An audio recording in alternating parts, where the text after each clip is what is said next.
এই যে আমার আয়ান সোনা কত সুন্দর দোলনাতে দুলু খাচ্ছে। আমার আয়ান সোনাকে ছোটো থাকতে এই দোলনাটা আমি নিয়ে এসে দিয়েছিলাম, আর বড় হয়ে এখনও সে এটার মধ্যে দুলছে। তার সে এটার মধ্যে দুলে অনেক মজা পায়। তুমি কোথায় দুলতেছ? এখানে। কিসে দুলতেছ?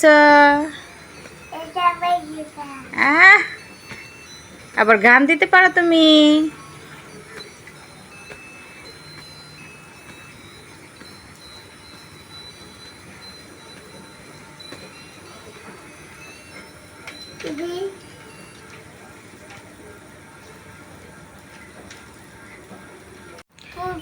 আসলে এই গাড়িটা দিয়ে আমার অনেক উপকার হয়েছে, কারণ যখন আমার আয়ন সোনাটা ছোট ছিল তখন আমি এটার ভিতর এভাবে শুয়ে রেখে কাজকর্মগুলো করতাম। এভাবে শুয়ে রেখে এটার এই যেখানে একটা এক্সট্রা বেল্ট থাকতো, এই বেল্টটা আমি এভাবে লাগিয়ে নিতাম, তারপর আমি আমার হাতের কাজগুলো করে নিতাম।